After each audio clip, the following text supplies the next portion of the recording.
नमस्कार, मैं हूँ संजय शर्मा। आप देख रहे हैं 4PM न्यूज़ नेटवर्क। मैं अभय दुबे जी से जब बात करता हूँ और एक लाइन कहता हूँ कि जब बुरा वक्त आता है तो ऊँट पर बैठे आदमी को कुत्ता काट लेता है, तो अभय जी इस बात पर हंस देते हैं। लेकिन मैंने अपनी ज़िंदगी में बहुत बार ऐसा देखा है कि कोई इंसान बहुत ताकत में है, बहुत पावर में है, अचानक पासे पलटते हैं और फिर उसकी हालत ख़राब हो जाती है, जैसी आजकल ट्रम्प चचा की हो रही है।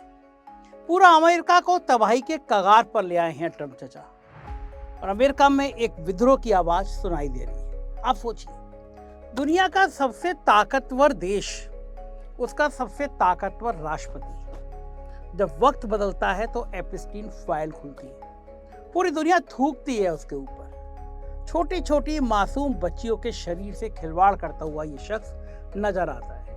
हमारे भारत में तो जिन छोटी बच्चियों को देवी कहा जाता है, उस उम्र की बच्चियों के संग ये यौन शोषण का प्रयास करता है और तमाम एप्स्टीन फाइल के पन्ने सामने आते हैं। लोग कहते हैं कि इस फाइल के सामने आने के बाद ट्रम्प की स्थिति बहुत खराब थी, लिहाजा एक युद्ध का वातावरण बनाया गया और इजराइल के कहने पर ईरान पर हमला कर दिया गया। लेकिन पलट के ईरान ने जो कुछ किया वो कभी ट्रम्प ने और अमेरिका ने सोचा नहीं था। जिसे बैंड बजाना कहते हैं ना, पूरी बैंड बजा दी। आज वैश्विक परिदृश्य में एक महत्वपूर्ण बदलाव देखा जा रहा है और इस बदलाव के केंद्र में है डोनाल्ड ट्रम्प की नीतियां और निर्णय, जो लगातार चर्चा में है। कई विश्लेषकों का मानना है कि वर्तमान वर्ष अमेरिका के लिए रणनीतिक, आर्थिक और कूटनीतिक चुनौतियों से भरा हुआ है, जिसने उसकी पारंपरिक सुपर पावर छवि को प्रभावित ही नहीं किया, तबाह कर दिया है। लोग तो कह रहे हैं अब ईरान एक सुपर पावर देश के रूप में सामने आया है, जिसके पास रूस और चीन का भी हाथ है, जिसके साथ अब रूस और चीन भी नजर आने लगे हैं।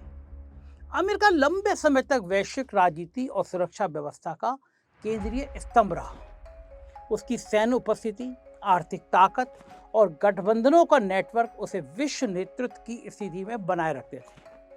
लेकिन हाल के घटनाक्रमों में ये संकेत मिल रहे हैं कि कई क्षेत्रों में उसकी पकड़ कमजोर होती हुई दिखाई दे रही है। विशेष रूप से मध्य पूर्व में अमेरिकी प्रभाव की कमी की चर्चा हो रही है, जहां वर्षों से स्थापित सैन्य और रणनीतिक ठिकानों को लेकर नए नए समीकरण बनते नजर आ रहे हैं। और रिपोर्ट्स में यह भी कहा जा रहा है कि अमेरिका ने दशकों में विकसित किए गए कुछ सैन्य ढांचे और क्षेत्रीय प्रभाव को आंशिक रूप से खो दिया है या उसे सीमित करना पड़ा है। सोचिए कितना बड़ा बदलाव। यह बदलाव केवल भौगोलिक नहीं बल्कि रणनीतिक भी माना जा रहा है, क्योंकि इससे उस प्रभाव के तंत्र पर सीधा असर पड़ता है जिसके माध्यम से अमेरिका वैश्विक सुरक्षा संतुलन को प्रभावित करता रहा है।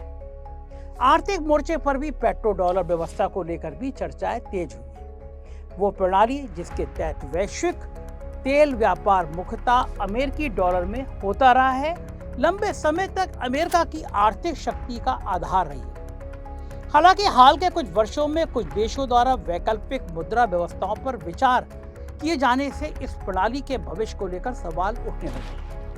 विशेषज्ञों का मानना है कि प्रक्रिया धीमी है, लेकिन यदि इसमें तेजी आती है तो उसका व्यापक प्रभाव वैश्विक वित्तीय संरचना पर पड़ सकता है। अंतर्राष्ट्रीय संबंधों में भी बदलाव देखने को मिल रहा है। कई पारंपरिक सहयोगी देश अब अपनी स्वतंत्र विदेश नीति पर अधिक जोर दे रहे हैं। कुछ मामलों में यह भी देखा गया है कि देशों ने अमेरिका से अलग रुख अपनाया है, कई देशों ने अमेरिका से अलग रुख अपना लिया है या बहुपक्षीय संतुलन की दिशा में कदम बढ़ाए हैं।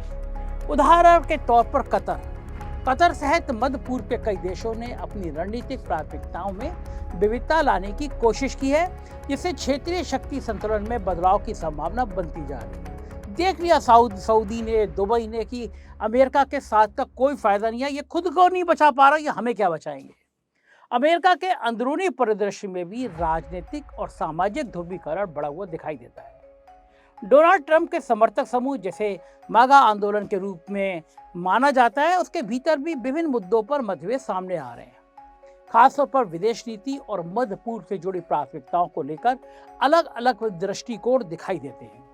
यह स्थिति किसी भी नेतृत्व के लिए चुनौतीपूर्ण मानी जाती है, क्योंकि आंतरिक एकजुटता बाहरी नीति को मजबूत बनाने में महत्वपूर्ण भूमिका निभाती है।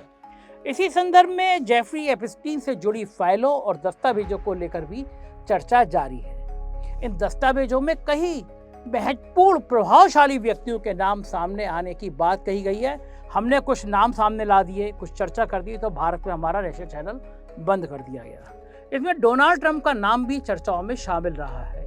हालांकि ये स्पष्ट करना आवश्यक है कि इन आरोपों को लेकर ट्रंप ने किसी भी प्रकार की संलिप्तता से इनकार किया है और उनके खिलाफ कोई आपराधिक दोष सिद्ध नहीं हुआ है, लेकिन सारी तस्वीरें साफ साफ कहती हैं यह आदमी वासना का पुजारी बन गया है।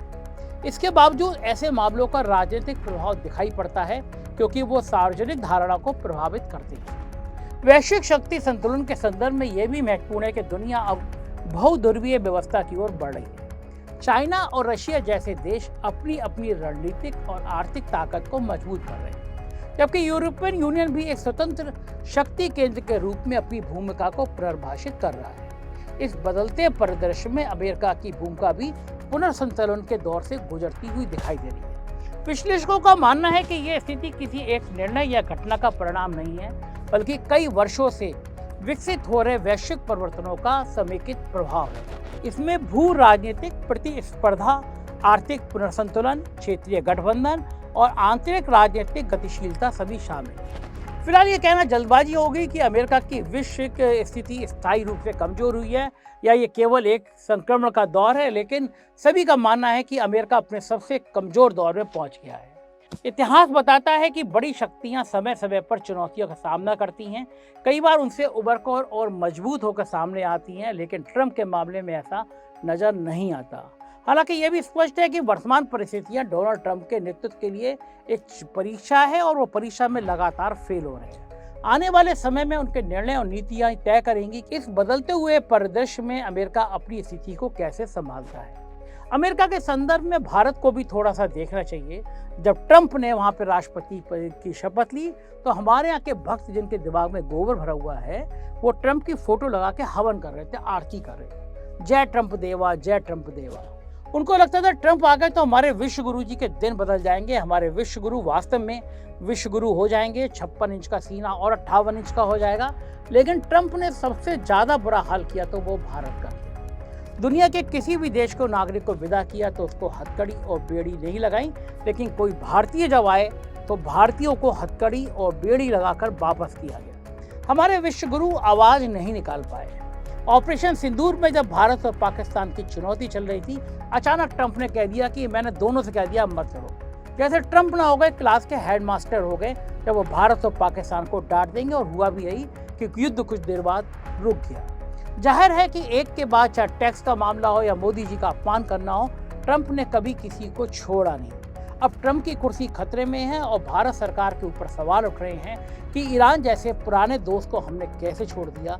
भारत की इतनी हिम्मत नहीं हुई कि वो खामनेई साहब की मौत पर एक बयान जारी कर दे। ये 140 करोड़ देश के लोगों का अपमान है। मैं जानना चाहता हूँ कि क्या मैं सही कह रहा हूँ या गलत कह रहा हूँ, आप क्या सोचते हैं? आपको क्या लगता है कि भारत को ईरान या अमेरिका में से किसका साथ देना चाहिए और क्यों देना चाहिए?